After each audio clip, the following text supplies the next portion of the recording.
Time to pull up a chair and talk some Dynasty football. I am your host, JJ Wenner, and this is the Rider Dynasty podcast. The Rod Pod is in our new home with Gridiron Ratings. Remember, your path to the title starts with Gridiron Ratings. Tonight, we are going to conduct a 2-round rookie mock draft. To do so, we are welcoming in this motley assortment of miscreants. Joining me, let's start in the bottom right, the social media Sasquatch, Big Daddy Don Detweiler. How you doing, sir? Dude, I'm great. It's good to see everybody around. Great to see you. Also with us is the man from the Next Man Up Injury Podcast. You can find him at Fantasy Ferret, on Twitter, Matthew Walters. How are you doing, sir? Oh, I'm doing quite well tonight. I'm excited. It's good to have you back on the Rod Pod. Next up is the co-founder of the Rider Dynasty podcast. Back in the day, you can find him on Twitter at the Debbie Dirtbag. Ryan Bickerstaff, how are you, my brother? Hey, I'm great, JJ. Thanks for having me on. I'm excited to get back onto one of these things. It's been a little too long. Way too long. Next up is the student leader of the preeminent middle school fantasy football club in America. Oh, yeah, he also writes for DLF and Football Guys. You can find him on Twitter at TYFMNFL. Hutch Brown, what's going on, brother? What's going on, JJ? Super excited to be here. Super excited to be part of this show. I haven't guested on a podcast in a little bit, so I'm so excited. We're doing a mock draft today, so super pumped. So excited to get you on the pod and to talk some rookies. And last but not least, the founder of Gridiron Ratings. You can find him on Twitter at NFL_DiMatteo. Jeff DiMatteo, how are you doing, my friend? Doing great, JJ. I am psyched for mock draft season. I have already have some notes pulled up on my phone next to me. I am thrilled to get into this thing tonight. I am so excited. This is always my favorite time of year. I don't follow a lot of rookie information during the season. I don't follow college football. So I host mock drafts to learn about all the rookies. And it works. Every year they teach me something new, people. So hopefully everybody will learn something. But before we dive into the draft, do me a favor, like and subscribe below. Give us a follow on Twitter at Gridiron Rating. You can also check out our website, gridironratings.com, for all of our latest content. We're working on finishing up the rookie guide, which is going to be available shortly, and it is fantastic. Jeff, do you want to say anything about the rookie guide? I'm using it in the mock tonight. So let's not say it's in front of me. That's my notes. It's the rookie guide. I actually have it on my phone, pulled up right now. It looks great and mobile. We'll just say we're very excited about it. We're finishing up some edits, and it'll be ready for release on 4/20. Oh, Sweet. I am excited for it. Excited. I have some more editing to do. I'll finish up those running backs any day now, I promise. All right. Well, gentlemen, tonight's draft order was determined by 100yardrush.com. It's one of my favorite things. If you're a teacher, kids love when you use it in class, so I recommend it. 100-yard run is the best. I love it. 100-yard I run. entered all 5 of these bums into it and let the avatars race for first place. Coming in first, I think age had something to do with it, but Hutch, followed by Jeff. Picking third is Don. Fourth is Ryan. Matthew, sorry, buddy. You're bringing up the rear. It checks out. That's how it goes. You are going to pick in order. We're going to rotate through until we have completed 2 rounds of a mock draft. Now, we're picking the best players available, obviously. We don't have teams, so we don't have any team needs. This is a 12-team, 1 QB league, PPR, no tight end premium. 1 QB, no tight end premium. Just putting it out there before we make a mistake. Any questions, gentlemen? Let's go. All right. First up is Hutch. All right, so in a 1-quarterback league, this player right here, this running back, is just my guy of this draft class. I'm in love right now with Breece Hall. Watching him on film, he's just such a smart, patient, very intelligent runner. He's big. He's pretty. I mean, honestly, for his size, I think I'd want him to be a bit more physical, but he's 220. He can handle that workload. He's a good pass catcher, and he can take any run in the house. If you put him in open space, he's going to make people miss. He's going to break ankles, and he's going to take any run to the house. So Breece Hall, absolutely my 101 here. And in a super flex league, depending on his landing spot, I consider Breece Hall 101 in a super flex league. Like, Breece Hall is just so talented. I'm absolutely in love with Breece Hall. Yeah, that's a good call. Even in some super flex leagues, depending on landing spot, this might not be the draft to go QB early. Don, what do you think about Breece Hall? Absolutely love him. The comps are all over the place, depending on who you look at. People are saying Matt Forte, comparing him to another Cyclone alumni in Monty. There's really good parallels in those. Tough runner, can run inside or outside, excellent with the ball, and can pass block. He's the closest thing that this draft has to offer to a feature back. Fantastic. Next up with the number 2 pick, Jeff. Well, hey, I just got to throw in that as an Iowa State alum, I love Breece Hall going number 1. Makes me real happy. With my pick, I got to go wide receiver here just because Breece Hall is the only featured back. So give me a guy who separates exceptionally well, does a great job as a hands catcher and turning those catches into long runs and big plays after the fact. I'm going to go with Garrett Wilson. Yep. I absolutely love the way he uses his hands and can turn that, 8 to 10 yard route into a 40-yard play to the house. He reminds me a lot of, I don't say like a Steph Diggs. He's so silky smooth in and out of his breaks. And Ohio State didn't even have a really developed route tree that they had him run. But he has all the traits that he can run those routes. I expect that he'll have it between the ears. I have no reason to expect that he won't. With all those wide receiver needy teams in the back half of the first round, he's going to go somewhere and see a lot of target volume really early. Now, Ryan, I believe in your latest mock draft, you had Garrett Wilson going to my beloved Jets. What are your thoughts on Garrett Wilson? I think I'm sorry. I think he covered him very well here. Garrett Wilson is my number 1 wide receiver in this class. He's the kind of guy that I compare to. All right, Ryan, you are having some technical issues, my friend, with your mic.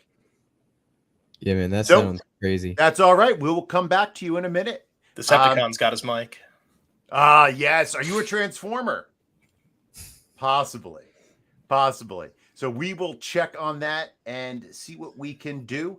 With the next pick in the draft is Don. So this is the move point because the 2 highest value best players are gone. I'm going to go with Kenneth Walker to 3rd here out of Michigan State. Go Sparty here. The closest second back here to a feature back, and really there's 2 in this group, and the rest go beyond. Walker is fast, electric with the ball, electric in the open field, can catch, even though Sparty never really asked him to. We saw a little bit of that ability when he was at Wake, so we know that it's in there. The real question is, can he pass block well enough to fit in and stay in? So I really think that he's going to be very useful. He's going to go in the middle of the second round, which means he's going to go to a team with an offensive line capable of supporting him and should very much benefit from that established team and not necessarily go to a place that's plugging and looking for hope. Yeah, and I wanted to add, sorry I interrupted you there, but I wanted to add to the pass catching ability. I mean, Michigan State just doesn't use their running backs in the pass catching game, and there were leaked practice reports, leaked videos of Kenneth Walker making some insane catches. Like, Kenneth Walker has the ability. It's just, can a team use him and actually unlock it? So it's going to be very interesting to see where Kenneth Walker goes, and will they use him as a primary pass catcher? I agree with you. After Kenneth Walker and Breece Hall, like, Isaiah Spiller, I kind of like, but man, after Kenneth Walker and Breece Hall, it's a huge teardrop. Absolutely. Ryan, are you available? Ryan is not available. So Ryan is logging out and logging back in. In the meantime, I am going to step in and pick for Ryan, which will drive him nuts. Coming in, we have Breece Hall, Garrett Wilson, Kenneth Walker. I have mixed feelings about the wide receiver class. I'm a little bit nervous about Drake London. I'm a little bit nervous about Treylon Burks. I'm going to go for the speedster and take Jameson Williams. Oh, Gonna that take breaks my Jameson heart. Williams. You got to love speed. I have a type, and my type is fast. The faster, the better. That's what I'm looking for. I think he's gonna end up somewhere decent. Ryan actually had him mocked to Washington, which Ryan is back. Ryan, I just drafted Jameson Williams for you. How do you feel about that at the 4th slot? All right, is this thing working? It is working you're good. perfectly. Awesome. Okay, so you drafted Jameson Williams for me. Thank you for that, because that's who I was going to go with anyway. I am a lot higher on Jameson Williams than consensus. It feels like, at least there are some people out here who have him like receiver 1, receiver 2, like I do. Williams is being slept on because he's dealing with an ACL injury right now. If not for that injury, and he was projected to start from day one and go through this entire season healthy, or at least be able to start the season healthy, I think the optimism around him would be so much more. And I think that he compares to Jalen Waddle in that way, the way Waddle's draft stock last year was slept upon because he was dealing with that late season injury. And then Waddle came into the NFL and lit it up. And I think that Jameson Williams, while his beginning to this season is probably going to be, around the middle part of it, that he can do some damage down that stretch for you. And year 2 is really where he's going to pop as that high level dynasty receiver. This is a guy who has the route running at all 3 levels and blazing like 4.28 to 4.30 type speed. Like, he's going to be able to get behind a defense, and he's able to create separation over the middle, and he has good enough hands. I saw a few drops, but that stuff got cleared up over the course of the season. So Jameson Williams is being slept upon. He is an elite receiver in this class, at least, and I think that a lot of people who are able to nab him later in the 1st round are going to be very happy with the result. 100%. Hutch, where are you on Jameson Williams? I mean, I mean, I was really hoping that I could get him at 6. I absolutely love Jameson Williams. I mean, if he wouldn't have the ACL injury, I'd probably take him first in rookie drafts of the wide receivers. I mean, there are times in college or on breakaway runs where he's clocking in at over 23 miles an hour. Like, there's maybe one receiver that can really get that fast, and that's Tyreek Hill. Like, that's it. There are not many receivers. There are very few receivers in the NFL right now that can run at 23 miles an hour. He's just so fast. He's so quick on his feet. He just gets open, and he can run routes at all 3 levels, like Ryan was saying, and he's just an absolute monster. And I feel like after he gets really, really fully healthy from his ACL, it's gonna be trouble. It's gonna be trouble. And those other guys aren't 6'3". Yeah, his speed is so 6'3". effortless too. Yeah, his size and that speed that's already been alluded to, it's effortless. 190. Yeah, he's so smooth. I love him. I was kind of hoping he was going to fall to me at 7, but it sounds like Hutch was going to take him at 6. Yeah, I was going to get him. I was going to get him. If he fell to me, there's no way I'm not taking him. Listen, I wasn't going to let him get past Ryan. I got your back, brother. I do want to. You like. I do want to jump in here as like I know as I'm the injury guy on Yes on this on this lineup here. So while ACLs have a fairly high return rate now, it's not a complete guarantee that he does get back to 100% healthy. One, I doubt it happens year 1 because he's going to miss 9 months to a year already. And that's going to put him at just the start of the season. He's missing training camp. He's missing a lot of that time that really gets going, and rookie receivers can take time to get going too. So I like Ryan's point of expect it year 2. Don't expect year 1 from him. And there's still a chance that, his knee is never really the same. And there's always going to be a higher likelihood that he injures his ACL again now. So that's just risk to throw in there. Now, saying all that, I do love Jameson Williams. I compared him to as a taller Deshaun Jackson when on the draft guide. So I love him. I don't hate the pick. I'm just playing devil's advocate here. And cautious optimism is always a good thing, Mr. Walters. What I will also say is be wary of what we are saying, because if you have the patience, wait till somebody gets tired who did draft him. And if he doesn't perform in his first year, you can probably get him cheaper next offseason. Take advantage and offer the trades. Next up with our 5th pick, Mr. Walters, you are up. So this actually gets interesting for me because, and I might get flack on here for this, but y'all actually left my 2 top wide receivers here for me to choose from. I see it. So I'm actually going to go with Treylon Burks. I think people are overreacting to the 40 time. He is still a 230-pound man, moving very fast, and all he did was dominate at the highest level in college football in the SEC. Completely roasted Alabama when he played them. Just makes plays. Now, he might not be the most polished receiver, but get the ball in his hands and good things are going to happen. Oh, and he hunts wild boars with just his knife and a dog. Yeah, that never hurts. Has he finished his 40 yet? I know he was. Last I looked, he had just gone past the 20-yard split. But Jeff, where are you on another guy on Burks?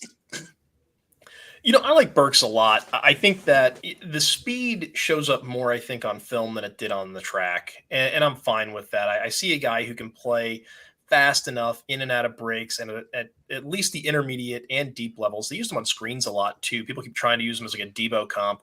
I don't know if he's going to play like that at the next level. I see a little bit more DK Metcalf to his game as they use him more in intermediate spaces and taking him deep. But, I like him a lot, and I think he's a heck of a value here at number 5.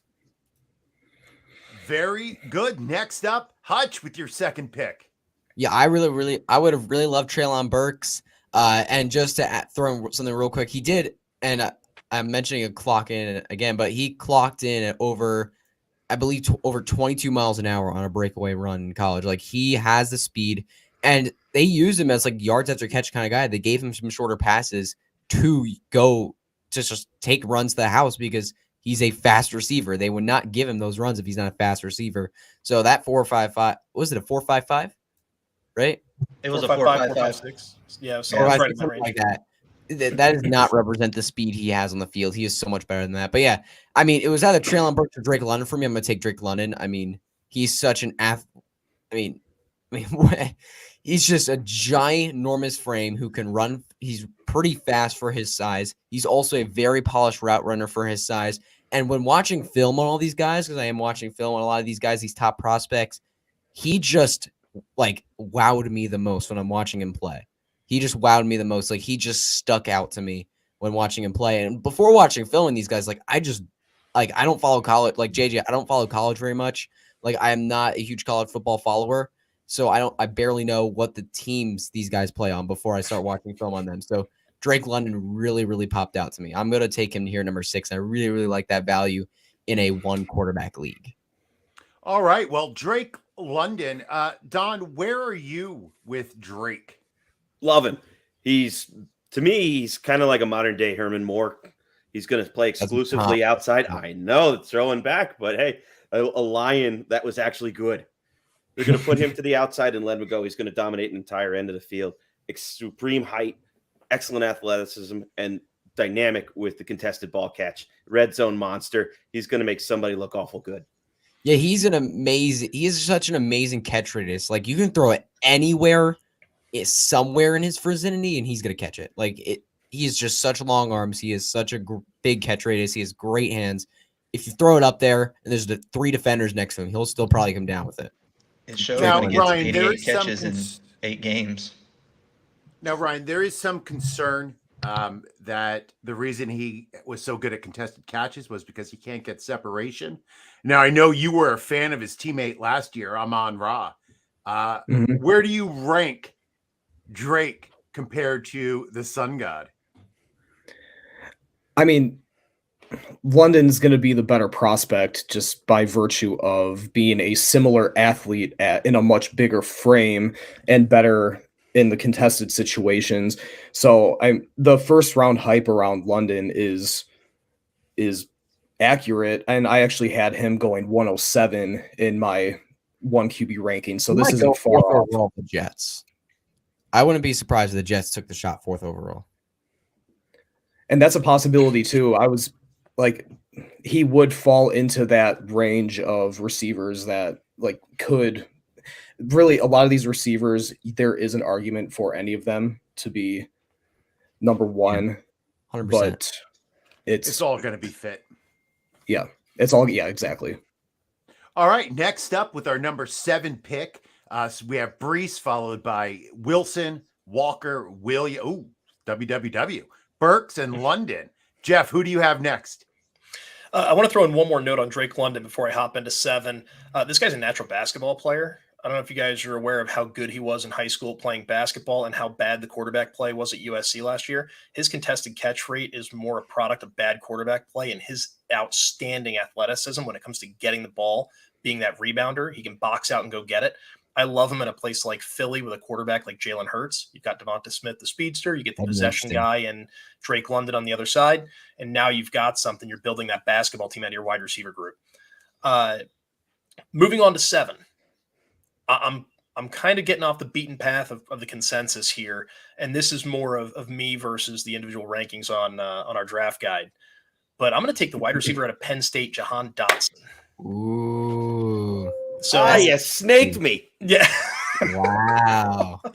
I love this kid.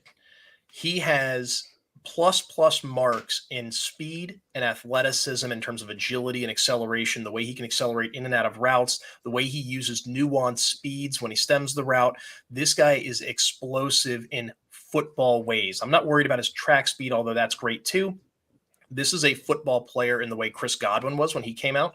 Same school, same scheme, similar layout. This guy gets it done and produces explosive plays continuously. He's going to end up in a great spot at the back end of the first round. We're talking about Green Bay, Kansas City, one of those spots.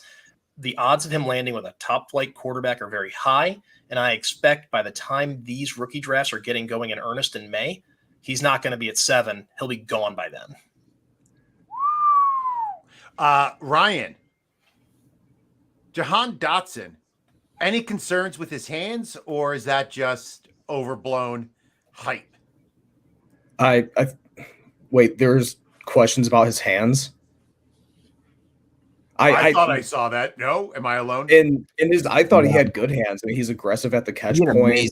Hands. He has great hands. So there is a little chat, but it's more a product of terrible quarterback play than it is him. Yeah, exactly. When you have to go out of your way to get to an errant pass, I mean, you're going to have more drops than if you have a guy like, imagine Dotson landing on the New England Patriots catching passes from Mac Jones. I mean, that would be sweet. So it's, I don't think there's anything to be concerned about. Dotson's a stud. Yeah. And fun fact, quick fun fact. I mean, it's not really like not exactly like Dotson's profile related, but I actually Dotson went to Nazareth, and I go to Liberty High School, which is right next to Nazareth. And I actually, when I was in middle school there, I actually got to go watch him play, and dude's a stud. I got to see him play in high school. Dude's a stud. I like this pick. I think it's very spicy. I would have hoped he would have fallen to 11, but I don't think he would have made it. All right, next up at number 8, Big Daddy, what do you got? All right, time to get interesting here because the obvious time is pretty much past us here. The slam dunks are out of the way. There's going to be a lot of love for Chris Olave. I'm not one that loves him. So I'm going off the reservation. It's quarterback time, and I'm going to go deep with Malik Willis here. There's a strong possibility that he ends up being this year's quarterback 1. He could go as high as Detroit. I don't like it. He could go to Pittsburgh. I really don't like it. Personally, I don't like his mechanics, but I love his athleticism, and that's going to get him a lot of points. And with the modern scoring systems in so many of our fantasy formats, you don't have to be an awesome quarterback to be an awesome fantasy quarterback. That's right. That is true. Matthew, where are you with Malik Willis? I I'm not super high on Malik Willis. I'm not gonna lie. Especially in one QB, like pretty much the QBs this year are off my board, and in one QB, if I'm being honest, everything that Don said is true.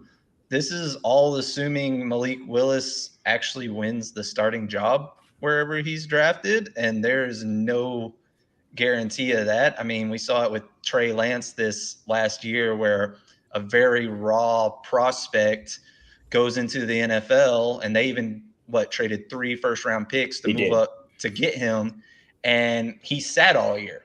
I mean, I know that was the plan to begin with the 49ers, but now there's questions on if he's even going to be the starter going forward now, or if Jimmy G's still going to be the starter. So I think these quarterbacks more than ever before are very heavy team dependent on where they land, and one QB, I'm not taking the risk anywhere with them. But I like that Don went for it and stuck to his guns and is trying something here. This is long-term investment here. All right, next up, Ryan, where are you going? I'm just gonna snap up Chris Olave here. He's he's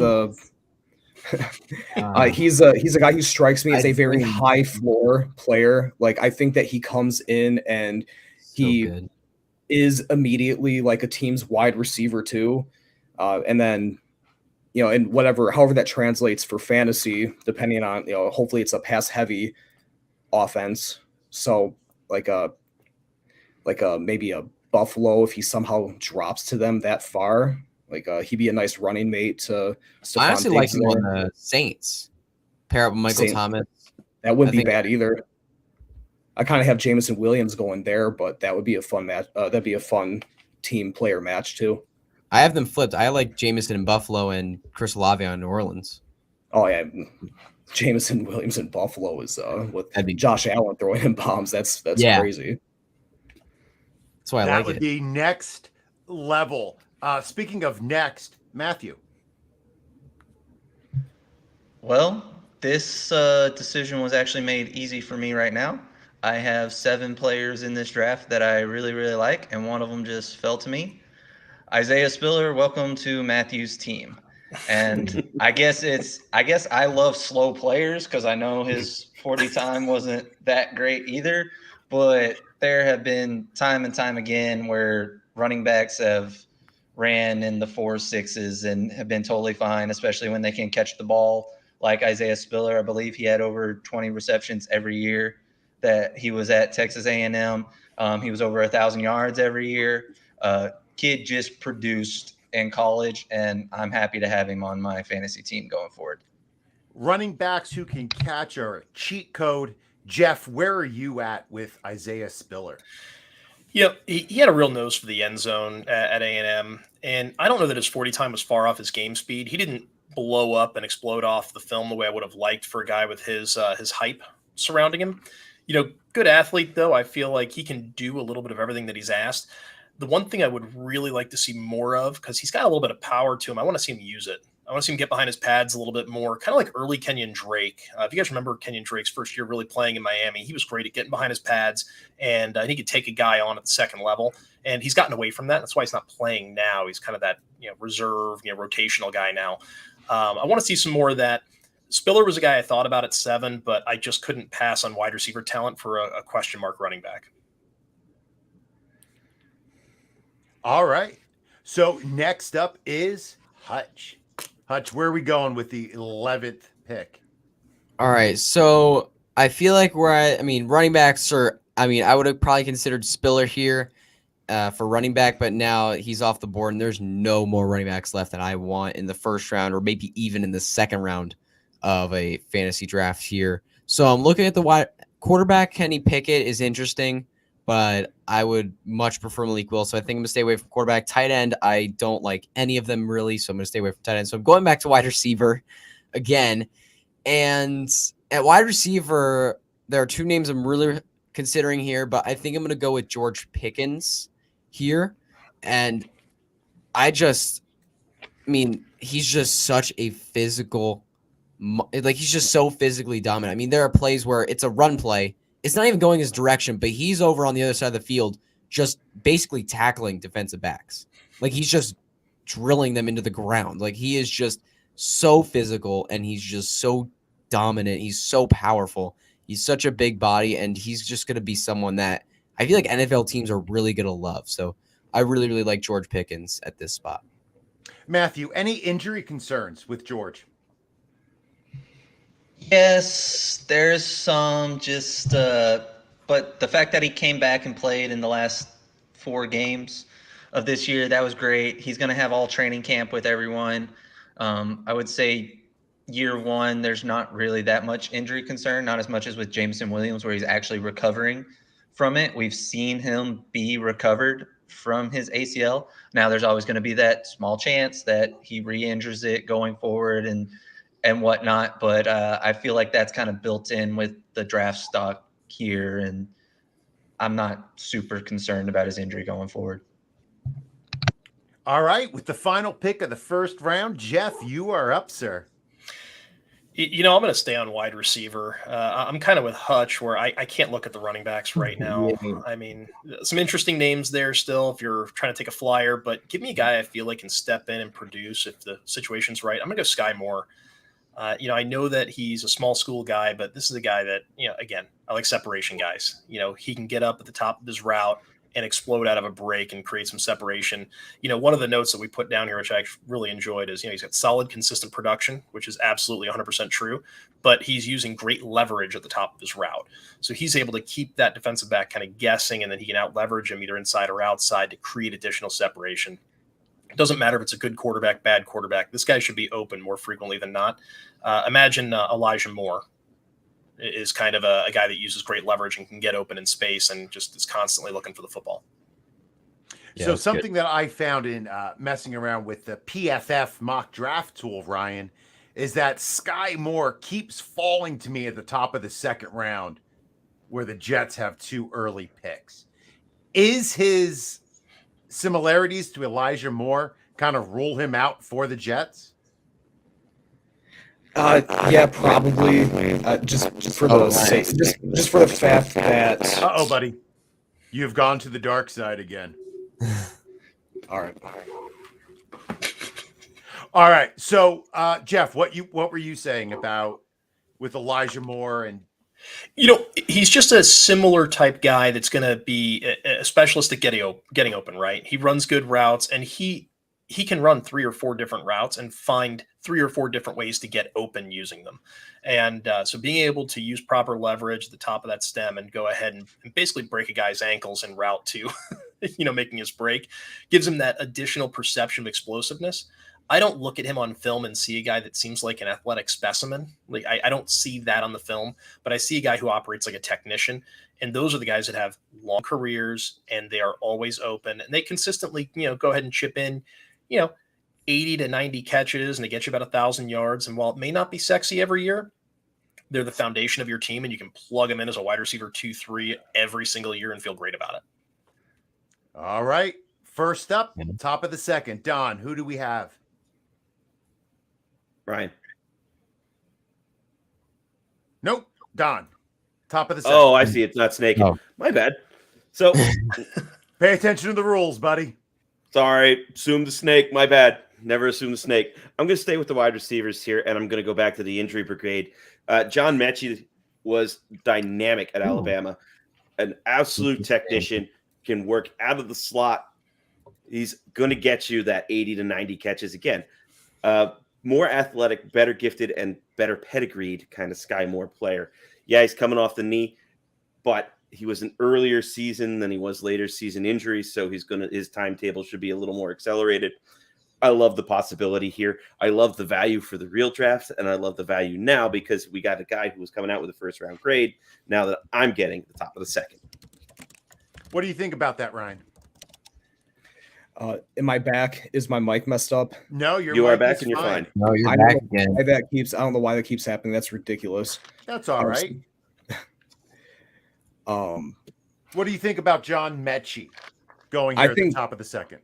I think John Mechie, he can fall anywhere from this range to the mid-second for me, especially depending on a landing spot. like I have him mocked right now to the Minnesota Vikings. He could be a great like complement to Justin Jefferson. Adam Thielen is getting up there in age, and the Vikings do have a potential out from his contract after the 2022 season. So a guy like him would be a nice fit, and he could be a nice, solid receiver 2 for his NFL team and a nice receiver 3 for your dynasty and fantasy teams.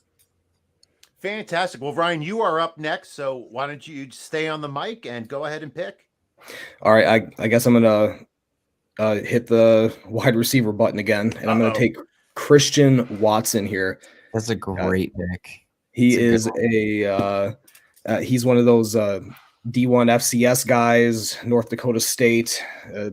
No one really knew about him until what was it, the combine is when he really blew the doors open with like a 4.36 40 time, and he's like 6'4", 210, 215. This is a guy, he has that, and he has like rare like movement ability for a guy that height, and he's explosive, and he has that frame and the ability to develop into that X receiver that you're looking for. He's going to be a little more raw coming from that lesser level of competition, but in the right landing spot, like a KC maybe at the end of the first round, Mahomes just lobbing him up for him, that could be a slam dunk home run for your dynasty squads. Hutch, how excited would you be to see Watson end up in KC? That would be very, very exciting. I mean, I would absolutely love to see Christian Watson in KC. I mean, for me, really though, with guys like Sky Moore and Christian Watson, that kind of tier, it's less for me about the landing spot, because I love all their profiles. I think they're all talented. It's more just about what draft capital is used on them, because that's going to make or break their fantasy football value to me. If one of these teams invests a second-round pick in either Christian Watson or Sky Moore or even maybe John Mechie, that player will be on every single one of my rookie drafts. Like, I'm going to be heavily targeting that player, because if a team invests that much in them, they're going to be using them, and they trust their talent. So I really, really like that. I really, really like Christian Watson and KC. KC is a second-round pick this year, right? I don't remember. Yeah. I think they have 2, actually. They have 2? I believe so.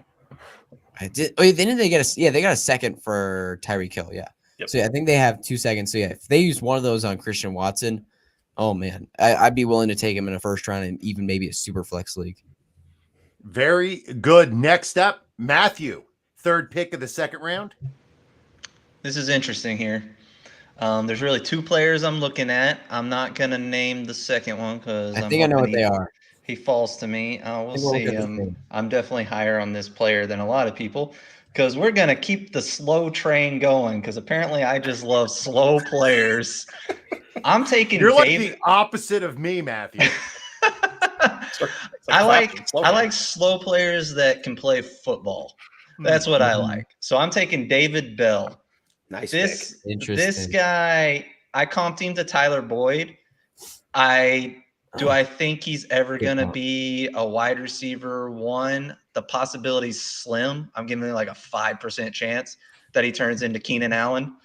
But he really reminds me of Tyler Boyd athletically, skill set wise. And as much as people love to hate Tyler Boyd because he's not, Jamar Chase, he's had a good career thus far and has been a good depth piece for people. And I really think David Bell can be that. And he put up 200 yards against Michigan State this year, which is impressive. Oh, yeah. Jeff, where are you with David Bell? Truthfully, with the just dearth of wide receivers available this year, he hasn't been a guy that I've even gotten close to taking in any mocks or in anything I've done so far. Not that he's a bad player. I think he's been a good player. He's demonstrated that, he's a great receiver. He can move in and out of routes well. He seems to have a lot of savvy setting up corners and getting open without having that elite game-breaking agility. But, when I compare him to guys like Christian Watson, Sky Moore, Jahan Dotson, Drake London, and the list goes on, it's really hard for me to get into him in the second, because even now I'm looking at the list and there's a couple other players that I still want ahead of him. I'd have to be picking a little further back. Nice player. I really want to see the landing spot, though. Now, are you picking slow players, though? Because maybe Matthew is picking in a different type of draft. Well, as you can see with my picks, I don't think I've taken anybody slow yet. I tend to err on the side of quickness. I prefer football speed. I'm not necessarily looking for everyone running 4.2s, but I want to see guys that can demonstrate speed on the field. What can I say? I like the Cooper Kupps and the Keenan Allens of the world. Hey, man. I can't argue with that. Hutch, with the 4th pick in the 2nd round. Man, this one's interesting because I was actually really looking at David Bell. I really wanted Christian Watson potentially fall to me. So I feel like I'm going to step away from wide receiver here, and I'm going to go to a different position. And I know I earlier just kind of bashed the tight end position in this draft, but there is one tight end in this draft that I do genuinely like, and I see him over there just sitting down. I really want to take Trey McBride here. I actually really like Trey McBride. I think he's a great prospect. I see everyone getting mad at me, and Come on, man. Sorry, guys. But yeah, I'm gonna take Trey McBride. I mean, 6'4", 260, runs a 4.56 40 at the combine, like super athletic. Puts up a ton of put up a lot of yardage, a lot of numbers in this past season with Colorado State. And it's weird though because he didn't put up any touchdowns. He put up 1 touchdown with 1,121 yards. I mean, like Jacoby Myers with his touchdowns looks really great over there compared to freaking Trey McBride. But I think if he gets put in the right situation, the right NFL team, he could really become a great athletic tight end. And honestly, when I draft tight ends in fantasy, I really just want athleticism. I want them to be able to make yards after catch, and Trey McBride can absolutely do that. So I'm going to take McBride here. I think he's actually being pretty undervalued because people just think this tight end class sucks, but there is one guy in Trey McBride that I really like. Don, where are you on McBride? I think the lack of touchdowns on McBride is everything to do with Colorado State. They do not throw the football that much. And everybody in the world knew the ball was going to him when they did. When they get near the goal line, they just give it to the backs. They're very much a ground and pound team. And he demonstrated the ability to block, which means he doesn't have to come off the field. So he's going to be used similarly to the way Pat Freiermuth was used last year and grow into a role quite like that. He's going to be dynamic. I like him a lot. Just remember, if you draft Trey McBride, most tight ends don't develop in their first 2 years. Correct. So be patient. Be patient. Be patient. That's right. Just stressing that. As the oldest man here, patience is key. Jeff, you are up, my friend. Well, hey, I got to drag my corpse off the floor because Hutch just sniped me out in broad daylight here. I'm sorry. That's I sniped a lot of people. That's That's like 3 different people like throw their arms up at me. It's well, it was great only because you had talked about not wanting the tight ends. You hated the tight end group, and I was sitting here looking at my board, and I was like, "Oh, dude, he's not going Trey McBride. I'm taking Trey McBride."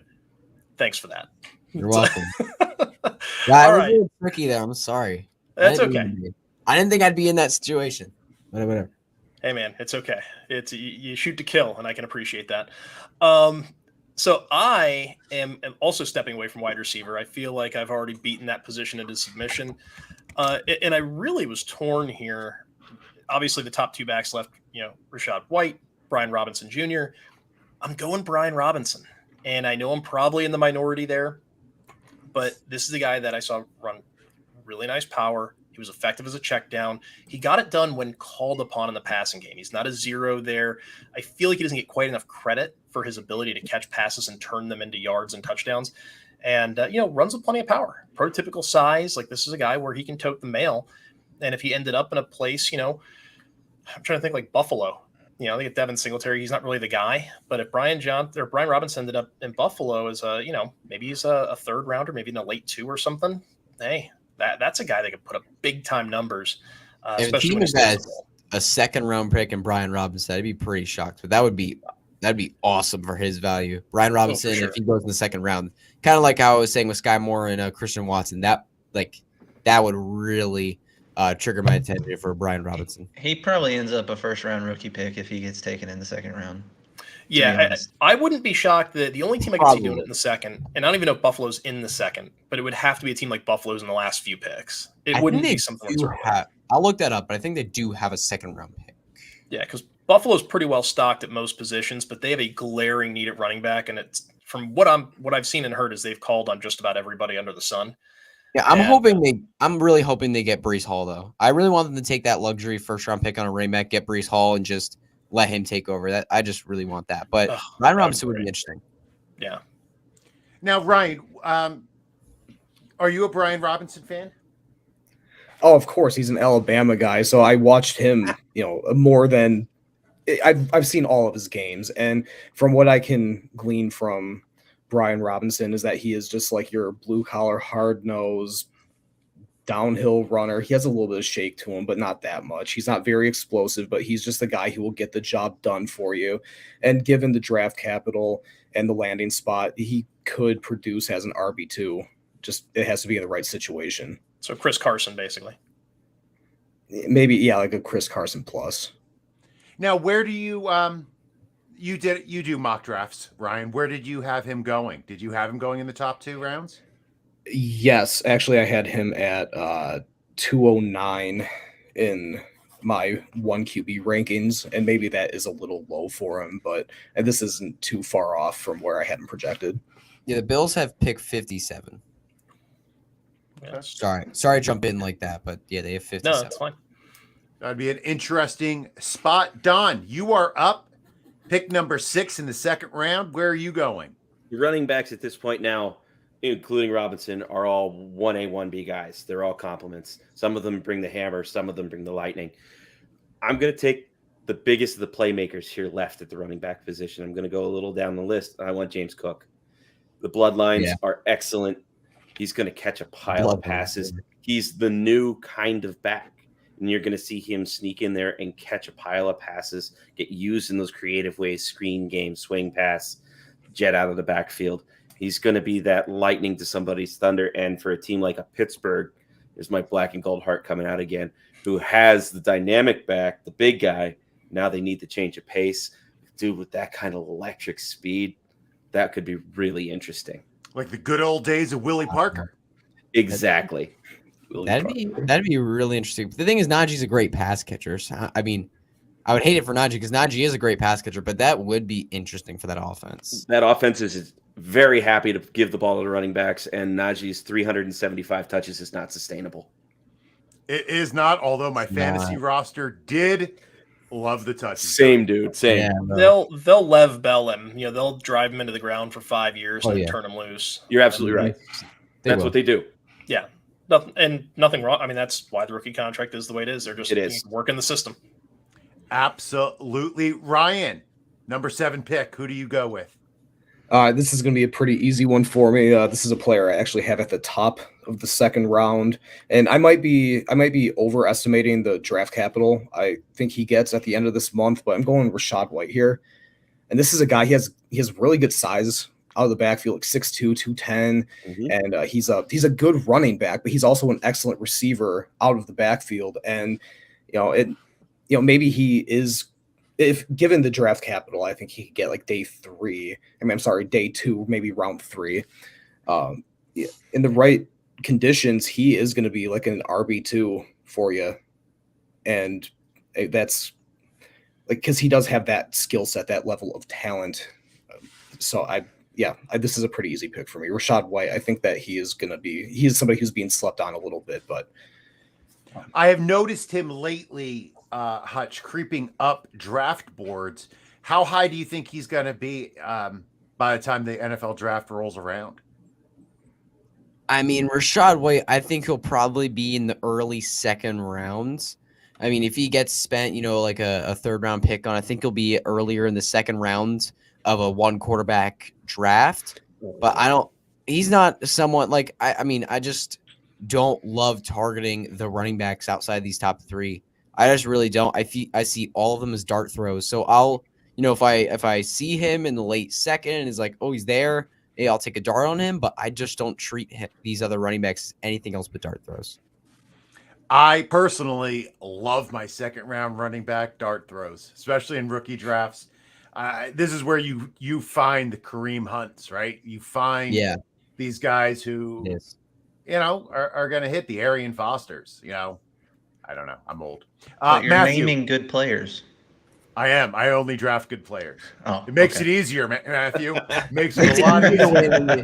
That's the insider intel we come here for. I see. That's what I've been doing wrong all these years. Yeah, you got to just draft the right players and you'll win. It's easy. My bad. It's an easy game, my friend. Matthew, who are you going at with the 8th pick? Well, judging by how I've drafted so far, you would think I'm going Kyron Williams, but not doing that. Not doing that. So I'm actually going. Let's see if I say 40, right? I don't think he finished his. Did he finish it? I don't think he finished his. He They were didn't measuring weigh on the enough. sundial. I mean, he got blown away by the wind. Like he couldn't. But I'm going. Let's see if I say. Is it Wandale or is it Wandale or Wandale Robinson? I think it's Wandale. Yeah, it's Robinson. Wandale. If you can't pronounce his name, you can't draft him. Sorry. Keep moving. Well, then I'm just going to go W. Robinson. And welcome to the squad. I know he's a little shorter than people like in their receivers, but dude is a playmaker. And all he did was make plays in the SEC against the toughest competition in college football, according to most people. He had 104 catches this year, 1,334 yards. He's explosive on the field. If you get him the ball, he's going to make plays. I know he's short. He's not going to be catching over anybody, but guess what? There's other ways to get fantasy points. So, Jeff, what do you think about Wandale? This is the big talk all off seasons. Everyone's looking for their Debo, right? They're trying to find that guy that can get the ball in the guy's hands, let him run it, let him catch it, short area quickness, let him go do his thing after the catch. I don't think there's anybody more electric with the ball in their hands than Wandale Robinson. This guy is an absolute spark plug. You can get it to him, on those quick little screens, little touch screen in the backfield, whatever you want to do. Handoffs, doesn't matter where you line him up. He can be anywhere. Definitely the fastest guy on his team right now. So, it's a great pick. Everybody wants the next Debo until you read that Debo wants $25 million a year in his next contract. Yeah. As a 49ers fan, I'm going to go ahead I. and say trade him. I'm fine with that. Yeah, not going to happen. Hutch, you are up next. All right, gentlemen, we are on the last round of picks.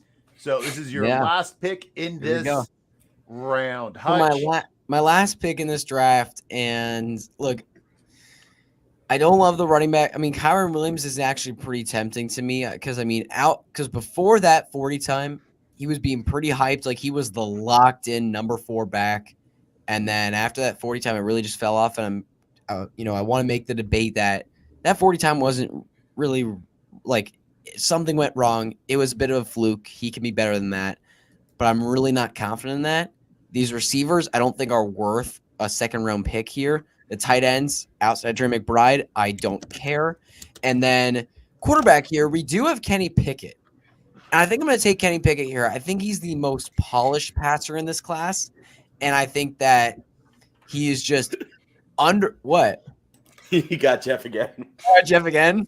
Yeah. Oh, Jeff, Yeah. I'm sorry. I'm sorry. Hang in my head. Don't worry. I'm going to keep scrolling through my notes here. I'm going to go find another player real quick while you're talking. Oh, I'm sorry. Okay, but anyway, Kenny Pickett. I'll try to talk for as long as I can. But Kenny Pickett standing at 6'3", 220. I mean, he's just a tall, bigger quarterback. He can run a 4.73, very sneaky, athletic, and as I just said a second ago, I think he's a more polished passer than Malik Willis. And I think on the right team, he could be that team starter for Week 1. He could compete for a starting job, maybe in Atlanta, in Carolina, in Seattle. He can compete with those guys and whoa. Week 1. How would you beat Drew Lock in a quarterback competition? I can beat Drew Lock in a quarterback competition. Anyone of us can beat Drew Lock in a quarterback competition. But yeah, he can go to one of those few landing spots because I mean, right now I'm predicting him. I think Carolina could take him number 6 overall. I think Atlanta could even take him a number 8 overall. Like and in Seattle, they have 9th overall pick right now. They do. They could absolutely grab him at 9th overall. I think Kenny Pickett absolutely has the chance to go with all 3 of those places, start Week 1. And in all 3 of those scenarios, there's at least one big name weapon there that he can depend on. So I really like Kenny Pickett here. I'm going to take him. And because honestly, outside of Kenny Pickett, there's no quarterback that I see potentially starting week 1. I don't see Malik Willis starting week 1. I don't see Matt Corral, Desmond Ridder, Sam Howell, or Carson Strong, any of them starting week 1. Kenny Pickett is one guy where I can see him stepping in week 1 and playing right away. And for fantasy, that's pretty important. Can he even hold the ball with those tiny hands, though? No, he's Smells double like jointed. cabbage. It's cool. Carney hands. Yeah. It's not Jake Fromm. You can stop. Crazy strong. It's all right. What he's lacking in size, he's making up for in strength. It's okay. He wears gloves, so it's okay.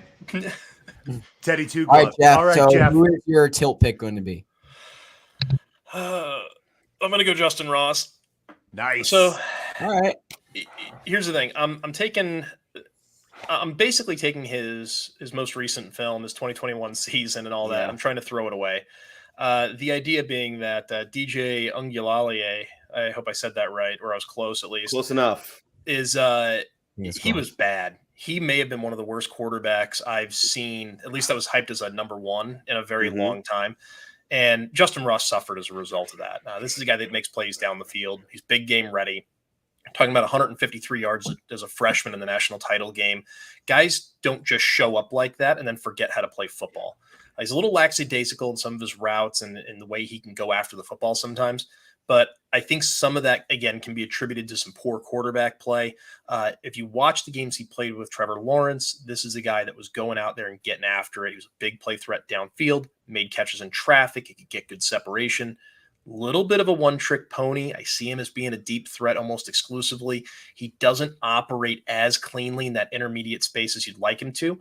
So he's probably not profiling as that legitimate number 1 receiver.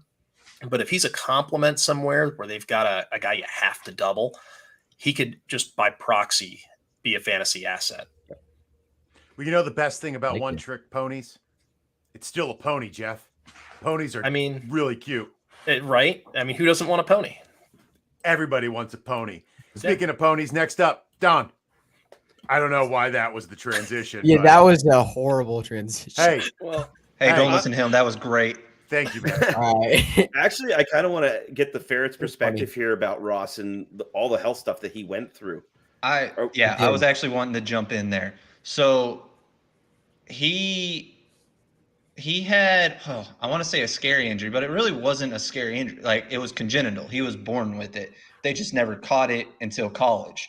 So basically, the way I was going, I was trying to Google it real quick to kind of jog my memory on what was going on, but he had to get a fusion in his cervical spine, which basically means they're taking your spine and fusing the separate vertebrae together. I don't know exactly how many were fused or what, but this restricts your range of motion for your neck, and that was the reason there was a chance he never played football again. So just the fact that he's back out on the field, amazing, probably a miracle of modern science. But hopefully with the surgery and everything, it is cleared up going forward.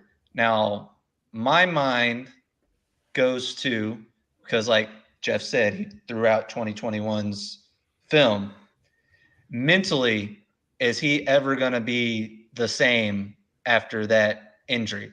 I've had a spinal fusion. It took me maybe 2 years to get over that fact, just playing pickup basketball, just scared to get hit. And mine was not in my neck where I'm getting hit from the side. So props to Justin Ross for even coming back from this injury. There's a chance that at the NFL level where he's getting hit like a truck on every play, that this becomes a problem again. Now, I think in the back end of the second round of your rookie drafts, that's not a bad spot to take a shot on that.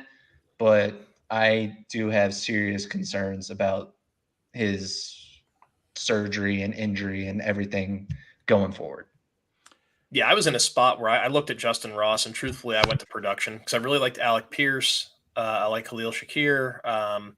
These were guys I was both really into. I was I really wanted Kenny Pickett. Well, I wanted Wan'Dale Robinson was the guy I had up. Then he got popped, and then I wanted Kenny Pickett, and then he went away. And that's when I threw my hands up and said, "All right, to heck with it. I'm just going to take Justin Ross, I guess." But this is one of those picks where, hey, I feel really good about all the other guys I've taken, and I'm just going to throw a dart here and hope that we see some of the guy we saw when he was a freshman, because that player was a locked-in first-round pick, and if we get that guy back, he's a screaming value. Yep, he was absolutely Don, a where are Debbie you Dowling. going? Right now, I'm headed back to the running backs. I'm going with Damian Pierce from Florida. Tough kid, just tough as nails.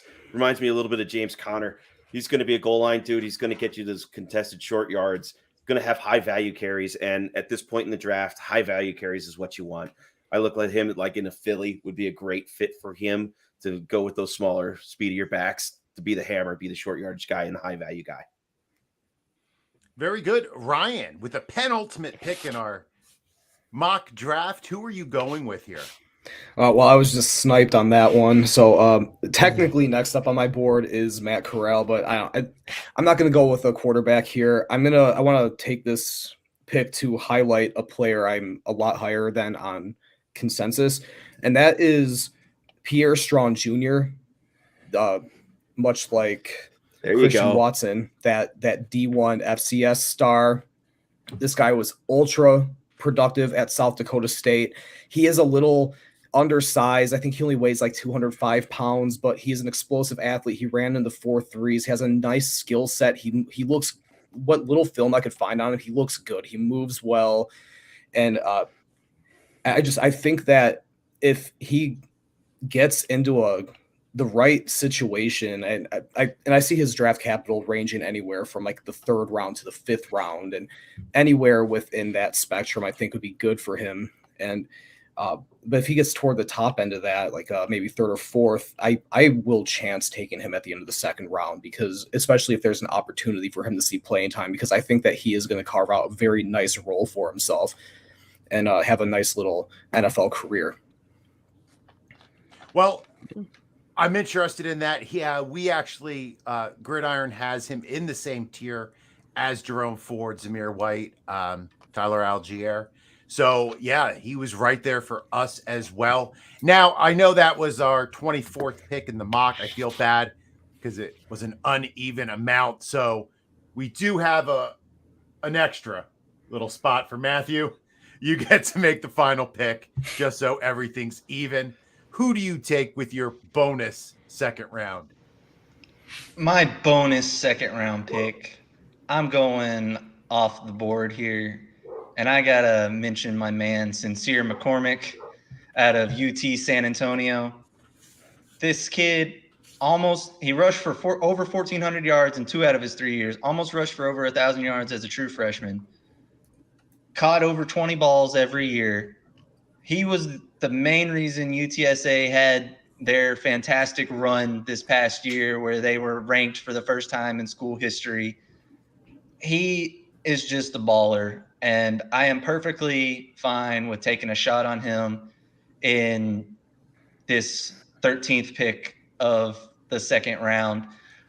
Now, I'm hoping he gets drafted in the 5th round. That's where I'm hoping he goes. There's a chance he goes undrafted and, just throw everything I just said out the window and, slap me in the face. But I love Sincere McCormick, but I did go to UTSA, so he has a bit of a soft spot in my heart. So Homer. Hey, nothing wrong with the Homer pick. Nothing wrong with the Homer pick. All right. Well, that finishes our 2nd round. Gentlemen, we did it in just over an hour. It is time for tags, where we let the riders where they can find us and any final thoughts that we may have. Hutch.